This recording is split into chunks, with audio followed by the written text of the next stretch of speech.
বাংলাদেশের জাতীয় রাজনীতির প্রেক্ষাপটে পার্বত্য চট্টগ্রামের ইতিহাস সুখকর নয়। স্বাধীনতার দীর্ঘ ৫৪ বছর ধরে পার্বত্য চট্টগ্রামে জারি রাখা হয়েছে জাতিগত দমনপীড়নের স্টিম রোলার। অসাম্প্রদায়িকতা, ধর্মনিরপেক্ষতা ও বৈষম্যহীন শোষণমুক্ত বাংলাদেশ গড়ার প্রতিশ্রুতির কথা বলে পাহাড়ি জনগোষ্ঠীর সঙ্গে বারবার প্রতারণা করা হয়েছে। ক্ষমতালিপ্সু দেশের রাজনৈতিক দলগুলোর একের পর এক ক্ষমতার রদবদল ঘটেছে। আওয়ামী লীগ, বিএনপি কিংবা জাতীয় পার্টি প্রত্যেক দলই রাষ্ট্রীয় ক্ষমতায় অধিষ্ঠিত হয়েছে, কিন্তু পার্বত্য চট্টগ্রামে তাদের দমনপীড়ন নীতির কোনো পরিবর্তন হয়নি। পাহাড়িদের ভাগ্যাকাশে কালো মেঘের ছায়া আজও ঘনীভূত, মেলেনি অর্থনৈতিক কিংবা রাজনৈতিক মুক্তি। দেশের বুর্জোয়া রাজনৈতিক দলগুলোর আধিপত্যবাদী করাল গ্রাসে পাহাড়িদের জীবন আজও সংকটাপন্ন। ২৪-এর গণ-অভ্যুত্থানের পর ৫ই অগস্ট ইন্টারিম সরকার গঠন হলে দেশের জাতীয় রাজনীতিতে কিছুটা পটপরিবর্তন ঘটেছে ঠিকই, কিন্তু ছাত্র জনতার গণ-অভ্যুত্থান পাহাড়িদের জনজীবনে কোনো পরিবর্তন বয়ে আনতে পারেনি। পার্বত্য চট্টগ্রামের রাজনৈতিক সমস্যাকে পাশ কাটিয়ে ইউনূস সরকারও পূর্বের সরকারগুলোর ন্যায় একই পথে হেঁটেছে। স্বাধীন দেশের নাগরিক হিসেবে পাহাড়িদের দীর্ঘদিনের দাবি ভূমি অধিকার ও পার্বত্য চট্টগ্রাম সমস্যার বস্তুনিষ্ঠ সমাধানের কোনো প্রয়াস ইন্টারিম সরকার আমলে নেয়নি।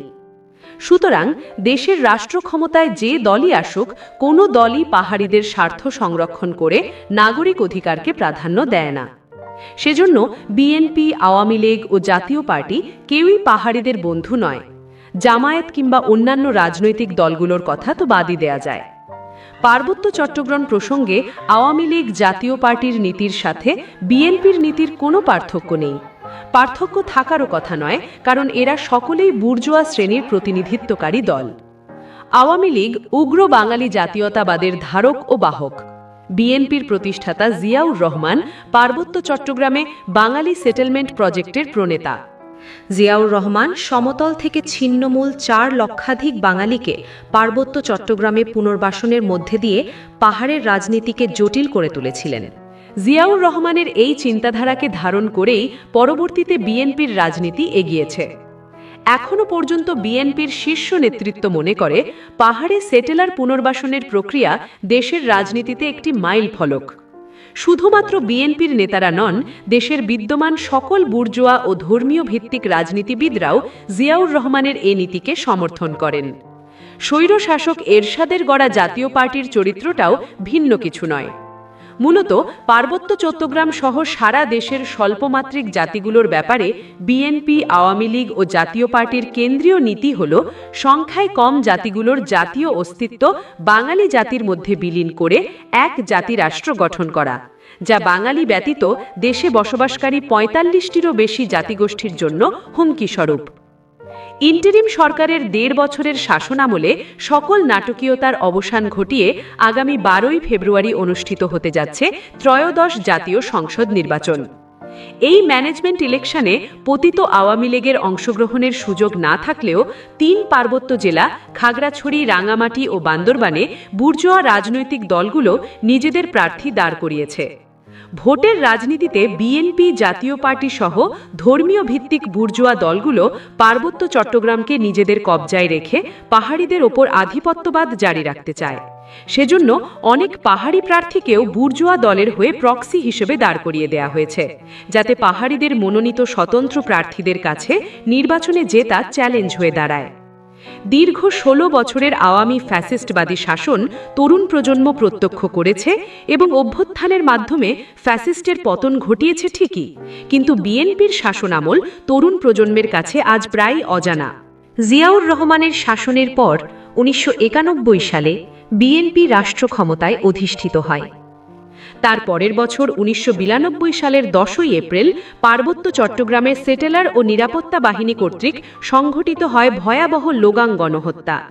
পাহাড়িদের ওপর নির্বিচারে গুলি চালানো হয়, ঘরবাড়িতে অগ্নিসংযোগ করা হয়, নারী, শিশু ও বৃদ্ধদেরও রেহাই দেওয়া হয়নি। এ রোমহর্ষক গণহত্যায় ৫০ জনেরও বেশি পাহাড়ি নিহত হন, বহু মানুষ গুরুতরভাবে আহত হন এবং শতাধিক ঘরবাড়ি পুড়িয়ে দেওয়া হয়। সে সময় বহু পরিবার বাস্তুহারা হয়ে জঙ্গলে আশ্রয় নিতে বাধ্য হয়েছিল।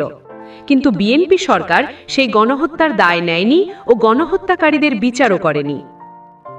1994 সালের 10 ফেব্রুয়ারি খাগড়াছড়িতে বিএনপি সরকারের অন্যায় 144 ধারা অমান্য করে ভূমির অধিকার ও সেনা শাসনের বিরুদ্ধে রাজপথে প্রতিবাদ করে পাহাড়ি ছাত্র সমাজ।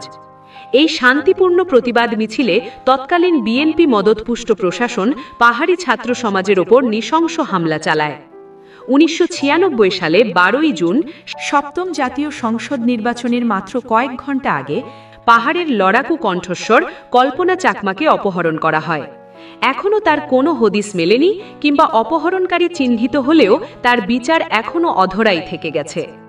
কল্পনা চাকমা অপহরণ ও বিচারহীনতার দায় বিএনপি, আওয়ামী লীগ এবং তৎকালীন বিচারপতি মোহাম্মদ হাবিবুর রহমানের নেতৃত্বে তত্ত্বাবধায়ক সরকার কেউই এড়াতে পারে না। তারপর আসে 2001 সালের অষ্টম জাতীয় সংসদ নির্বাচন। এই নির্বাচনে খাগড়াছড়ি 298 নং আসনে এমপি নির্বাচিত হন বর্তমান 2026 সালের 12 ফেব্রুয়ারি অনুষ্ঠিত হতে যাওয়া ত্রয়োদশ সংসদ নির্বাচনের বিএনপি প্রার্থী ওয়াদুদ ভূঁইয়া। সে সময় তিনি একই সাথে পার্বত্য চট্টগ্রাম উন্নয়ন বোর্ডের চেয়ারম্যানও নিযুক্ত হন। 2001 থেকে 2006 সাল পর্যন্ত ছিল বিএনপি জামায়াত জোট সরকারের কুখ্যাত শাসনামল। এ সময় বাংলাদেশ 5 বছর দুর্নীতিতে শীর্ষস্থানে পৌঁছায়। বিএনপি প্রার্থী ওয়াদুদ ভূঁইয়ার এমপি থাকাকালে পার্বত্য চট্টগ্রামে পাহাড়িদের ওপর তীব্র দমনপীড়ন, ভূমি বেদখল এবং অগ্নিসংযোগের মতো ভয়াবহ সাম্প্রদায়িক হামলা বৃদ্ধি পায়। 2001 সালে রামগড় বাজার সহ পার্বত্য অঞ্চলের বিভিন্ন জায়গায় অপারেশন উত্তরণ নামে পাহাড়িদের ওপর দমনপীড়ন ও সহিংসতা চালানো হয়। সেটেলার বসতি বিস্তার, ভূমি দখল ছিল নিত্য নৈমিত্তিক ঘটনা। 2003 সালের 26 আগস্ট মহালছড়িতে সংঘটিত হয় এক ভয়াবহ জাতিগত সাম্প্রদায়িক হামলা। স্থানীয় পাহাড়িদের মতে সে সময় ওয়াদুদ ভূঁইয়া, খাগড়াছড়ির ডিসি, এসপি ও ব্রিগেড কমান্ডারের উপস্থিতিতেই সেটেলার বাঙালিরা পাহাড়িদের ঘরবাড়িতে অগ্নিসংযোগ, লুটপাট ও হামলা চালায়। দ্য ডেইলি স্টারের রিপোর্টে বলা হয় 14টি গ্রামে হামলা চালিয়ে প্রায় 300 থেকে 350টি বাড়িঘর পুড়িয়ে দেওয়া হয়। এ সাম্প্রদায়িক হামলায় বিনোদ বিহারী খিসা নামে এক বয়োবৃদ্ধ এবং 8 মাস বয়সী একটি শিশু নিহত হন। ধর্ষিতা হন 9-10 জন পাহাড়ি নারী। প্রায় 2000 থেকে 2500 জন মানুষ গৃহহীন হয়ে জঙ্গলে আশ্রয় নিতে বাধ্য হয়েছিলেন। একটি বৌদ্ধ মন্দির ও প্রাথমিক বিদ্যালয় পুড়িয়ে ধ্বংস করে দেয়া হয়। বহু পাহাড়ি পরিবার পাহাড় ও জঙ্গলে আশ্রয় নিয়ে কোনো মতে প্রাণ রক্ষা করেন।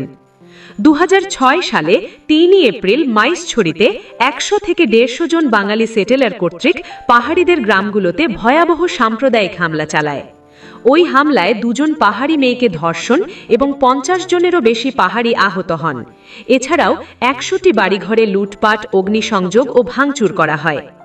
এ সমস্ত ভয়াবহ ঘটনা বিএনপির শাসনামলে ওয়াদুদ ভূঁইয়া খাগড়াছড়িতে এমপি থাকাকালেই সংঘটিত হয়। কিন্তু সেটেলার বাঙালিদের আস্থাভাজন ওয়াদুদ ভূঁইয়া ও তার দল বিএনপি পাহাড়িদের ওপর এমন ভয়াবহ সাম্প্রদায়িক সহিংসতা ও হত্যাকাণ্ডের বিচার করেনি। ওয়াদুদের পৈতৃক নিবাস ফেনী জেলার ছাগলনাইয়া উপজেলার সোনাপুর এলাকায়, অথচ ওয়াদুদের জন্ম খাগড়াছড়ির রামগড়ে। ওয়াদুদের পরিবার ছিল ফেনী থেকে ধেয়ে আসা পার্বত্য চট্টগ্রামে পুনর্বাসিত সেটেলার। সেই সূত্রে ওয়াদুদ হচ্ছেন একটি পুনর্বাসিত সেটেলার পরিবারের সন্তান এবং তার রক্তে বইছে সেটেলার বাঙালির সাম্প্রদায়িক সহিংস চিন্তাধারা। বিএনপির সেটেলমেন্ট প্রজেক্টের অংশীদার ওয়াদুদ ভূঁইয়া এমপির বনে যাওয়া নিঃসন্দেহে পাহাড়িদের জন্য একটি অশীনী সংকেত। ছিন্নমূল পরিবার থেকে উঠে আসা পুনর্বাসিত সেটেলের বাঙালিদের মধ্যে ওয়াদুদ এখন বিশাল ধন সম্পদের পাহাড় গড়েছেন। পৈতৃক ভিটায় করেছেন ওয়াদুদ বাঁশের কেল্লা নামে একটি বিলাসবহুল বাড়ি। রামগড়েও রয়েছে তার একাধিক বাড়িঘর। ত্রয়োদশ জাতীয় সংসদ নির্বাচনে খাগড়াছড়ি 298 নং আসনে যদি ওয়াদুদ ভূঁইয়া এমপি নির্বাচিত হন, তবে পার্বত্য চট্টগ্রাম এক ভয়াবহ সাম্প্রদায়িক দাঙ্গাস্থলে পরিণত হবে।